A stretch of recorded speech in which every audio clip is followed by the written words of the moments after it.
What's up, guys? This is Storm, and welcome to another gaming news week. We have a couple of news to go over, so without further ado, let's get on with the news.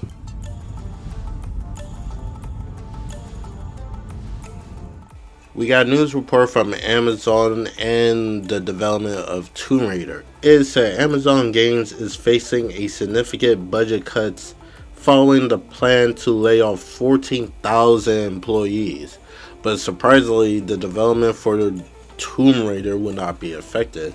I kind of find this hard to believe because, granted, Amazon is a big company overall, but if you're going for specifically laying off people from the gaming division, how can Tomb Raider not be affected by it, to be honest? Especially, we haven't seen nothing from this game to my knowledge.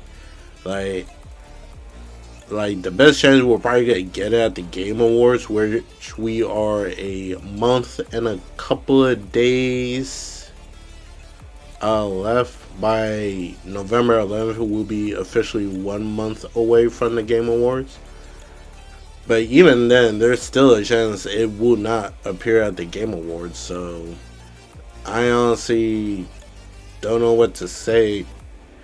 I guess we just have to wait and see if it will make an appearance. If it doesn't, then it is what it is.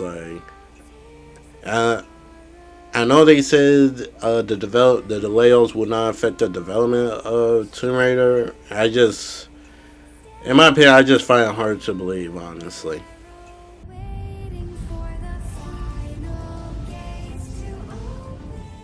The PlayStation Plus games for the month of November, we have WAC 24, Tabs the Total Accurate Battle Simulator, and Stray have made a return to PlayStation Plus. Stray was added to the PlayStation Plus, I believe, in 2021 when the game first came out. It launched on PlayStation Plus, I believe. But now it's making its return again to the PlayStation Plus. So if you have not played Stray, this is your perfect chance to do so. Overall, this month is a overall meh. Honestly, it is not really the best month we ever seen. It's probably definitely not the worst, but it's just a meh month. Which is not really surprising since we are getting to the end of the year, and most likely people will probably just getting prepped for the Game Awards that's coming around. It is what it is. I'm pretty sure hopefully next one would be better to close out the year of 2025, but we'll see what happens.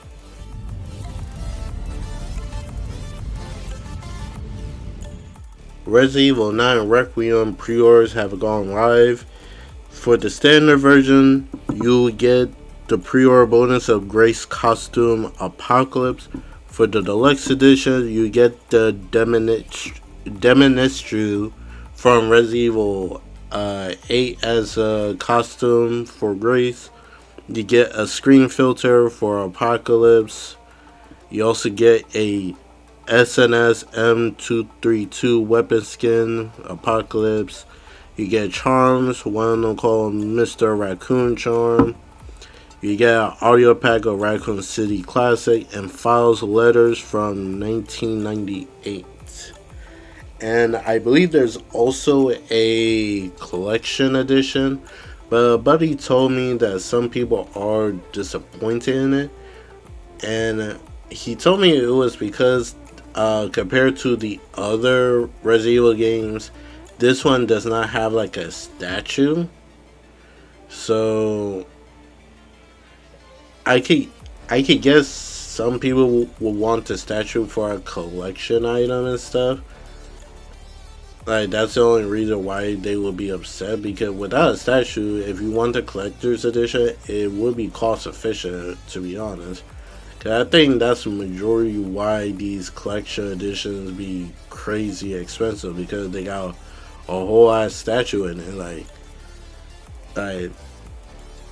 Granted, I don't regret the collector's editions ones I pre-order. I got the God of War one that came with Thor Hammer.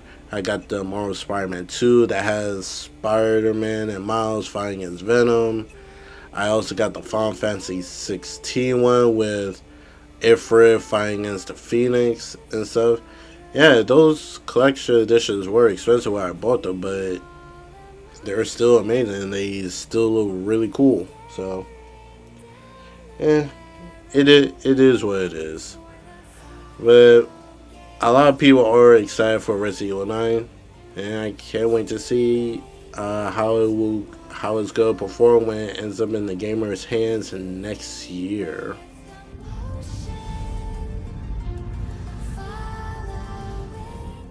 This news took everybody surprised when it came out. Apparently, the Wachowski brothers, the ones who are the makers of the Matrix movies, they actually came to Kojima when he was still with Konami if he could make a Matrix game. And I'm like, when I saw this news, I was like, wait, really? They asked him to make a Matrix game? Because the last Matrix game we ever got in, not including that tech demo that they showed off for for what can the next Unreal Engine 5 look on a PS5 and Xbox Series X console. I believe the last one was during the PS2 era with the Path of Neo, which is my favorite Matrix game. It was that good. It followed the movie, and they also have like certain stuff that they didn't show in the movie. When one instance when Neo was having that whole training montage, when they were downloading a whole bunch of kung fu fighting styles into him. In the game, you actually get to experience those instead of just a download and you just watch a cutscene. You get to experience it, play the events of learning those fighting styles. But anyway, it turns out that Konami said no to it, and this was the statement that was said. This comes from Genki. He said Konami said no to a request from the Wachowski brothers for Hideo Kojima to make a Matrix game, according to former Konami Vice President of Licensing Christopher Berstresser. The Wachowskis were big fans of Kojima. The two of them came in with their concept artists, and effectively they said to Kojima, "We really want you to do the Matrix game. Can you do that?" Aiki translate this into Japanese for Mr. Kitsu, and Kitsu just looked at them and told them plainly no. And it's crazy that Konami just flat said no, because during the time the Matrix movies was very popular with Matrix Revolution and Matrix Reloaded. Keanu Reeves was a very good actor playing as Neo. We got Lawrence Fishburne as Morpheus. Damn. Can't remember another actress. There was another person. I know Will Smith's wife was in it also. But yeah, the Matrix movies was pretty popular and stuff. It's kind of surprising that they just flat said no to it. Like, damn. But funny enough, when this news broke out, Kojima actually made a statement on it, and this is what he had to say. This comes from IGN. They pulled up an update saying Hideo Kojima said he was surprised to read that the creators of The Matrix wanted him to develop a game based on the franchise, insisting no one ever told me such a conversation had taken place.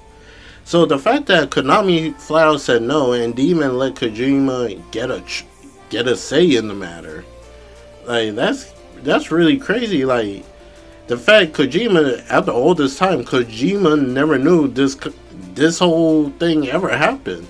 He looked at this like, wait, I had the opportunity to make a Matrix game, and the company I was working for just flat out said no, without even telling me. That's kind of crazy. And now I'm thinking about it, I'm kind of curious how would Hideo Kojima Matrix game would look like, to be honest.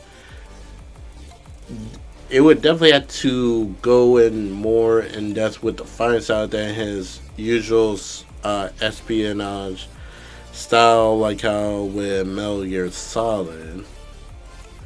But overall, like, yeah, Konami, low-key kind of assholes for doing that. To be honest, like for all we know, this game could have been amazing.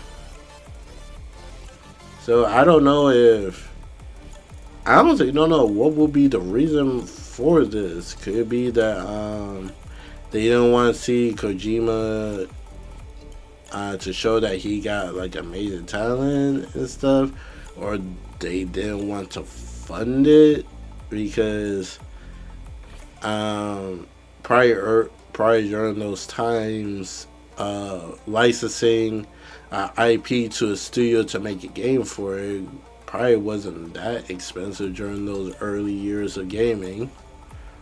But still, like, damn, we could have had a sweet Matrix game, but it is what it is. It's unfortunate, but yeah, nothing more we could do on that.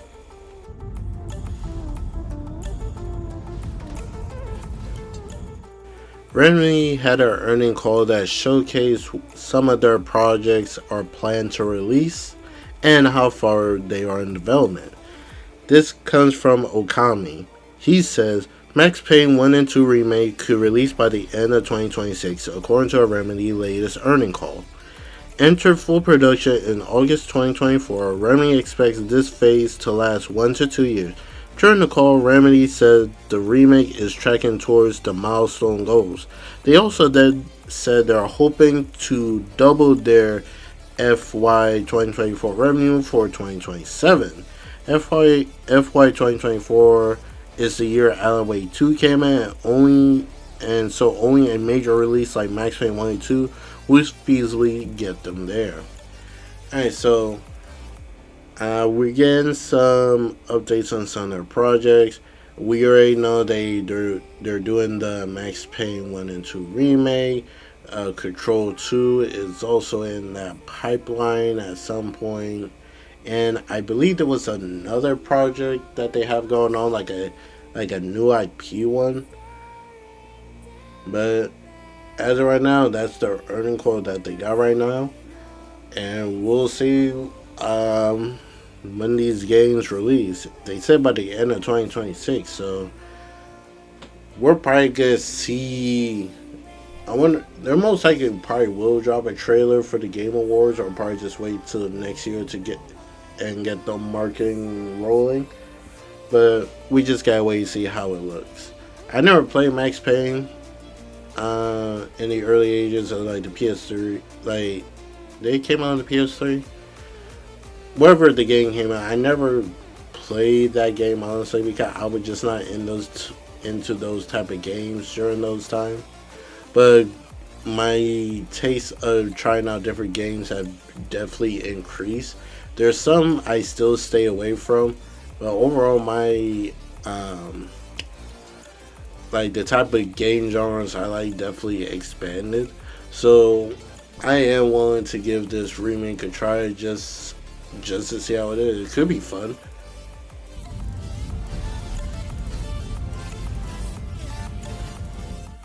This report comes from Tyler McVicker. He says there's a rumor that an announcement trailer for Half-Life 3 is claimed to be in production. Game is playable end to end, developed as a final chapter of the series. Valve will take different approach and release the trailer pretty close to the launch. Honestly, this is, I don't know how true can this be because Half-Life 2 is like a very old PC exclusive game. Like, granted, I believe they released like a VR version of it, but a possible Half-Life 3 to end off the series is pretty wild to think about because like Half-Life 2 came out like in 2004. And it was a very high rated game that came out from Steam when Steam was making games. But like, kind of hard to say, honestly. Like, it's definitely a hard to believe type of situation. Could it be real? It could definitely be possible, but I just kind of doubt at this point, especially like it been 21 years since Half-Life 2 release. By like November 16 will be 21 years. So we'll see. Like, if it is, I'm curious how it would do in this day and age of gaming. Like, granted, a lot of people did like the VR of Half-Life that came out like I believe it came out around like 2022. No, it was 2020. Half-Life Alyx came out, and that was the last time you heard the name Half-Life. So that was 5 years ago. But for a continuation of the mainline story, I believe Half-Life still have some fans out there and stuff that would love to have a conclusion to the series. But like I said, this is a rumor, so take it with a grain of salt.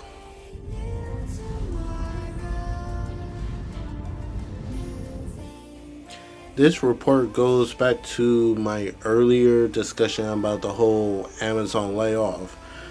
But it turns out Amazon has canceled its Lord of the Rings MMO amid major layoffs. So apparently Amazon was making a MMO Lord of the Rings game, which unfortunately have now been canceled. I'm assuming this is probably where a large portion of the 14,000 coming from, because when it comes to MMOs, you need like a steady flow of people constantly working on it, doing like probably like patches, coming up with new content, events, all the bells and whistles. Just look at Final Fantasy 14 A Realm Reborn, and look how long Square Enix has been working on that game and still working on this game to this day, because it's an MMO. It's like MMOs is like one of the biggest games as a service type of thing.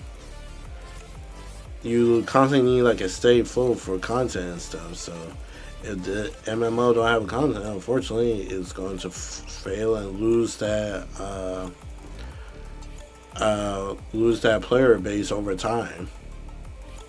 But it's unfortunate because I am kind of curious how would a Lord of the Rings MMO would work and stuff, but it's unfortunate. We may never find out.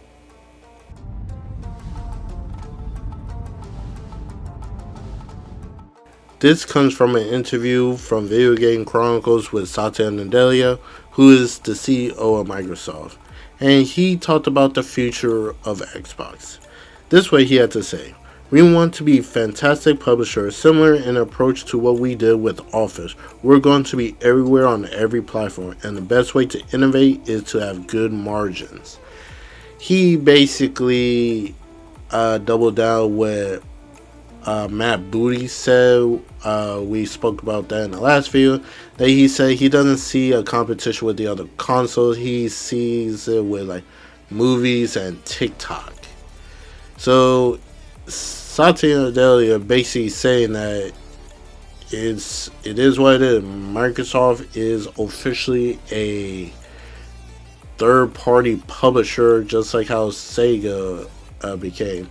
The only difference is that that Xbox is still going to be making consoles. We don't know how long they would keep doing that, but it is what it is. So I don't know what more needs to be said about this, but it's pretty much confirmed. Like they already said, like the remake of Halo is gonna be launched day one. They even said all future Halo games will be coming to PlayStation now. Uh, Later this year, we get Flight Simulator 2024. Mo- Probably we're probably Gears of War E Day gonna launch the same time on the PS5. The next Forza is coming out like after the next Xbox, but we could probably see the one after might become day launch day and day with PlayStation. It's like it's it is what it is. It is a crazy time in gaming going on right now. Especially like you would not expect a game like Halo to ever be go on PlayStation. Especially that was like the crowning jewel when it comes to Xbox consoles. And it's kind of funny that he said that to have good margins, especially when a couple of days after this interview with Satya Nadella, the financial report for Xbox actually came out, and this is what the reports show. This is Xbox quarter results for Q1 for 2026. It said content and service went up by 1%, Xbox hardware dropped 29%, and total gaming revenue decreased by 2%, which is a total of $113 million. So, the hardware is pretty much ass at this point. Um, People would like to say Game Pass is good for the Xbox ecosystem, but it only went up by 1% content and service, and they lost 2% in total gaming revenue, which is $113 million. Like, the hardware had been going down in percentage every single time these quarterly financials come out because people don't want to buy the console. Xbox gave them a reason not to buy it. So all of these people who are hyping on that the potential Xbox PC console, the one that's gonna be coming out when it drops, like I can only see the hardcore buying it, but other than that, I don't see nobody else buying it because it is what it is. Microsoft gave them a reason not to mess with the console.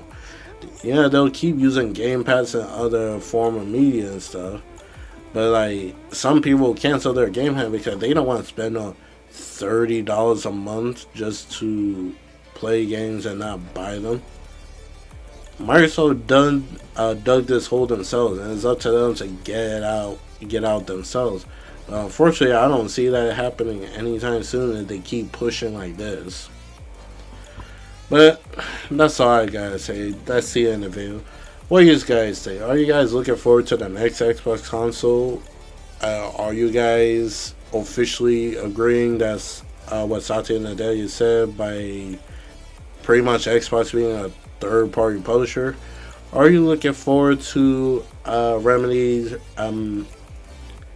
Max Payne remake 1 and 2 and Control sequel in the future? Let me know in the comments below, and I'll catch you guys in the next video. Hope you enjoy the rest of your week, and I'll catch you guys later. Peace out.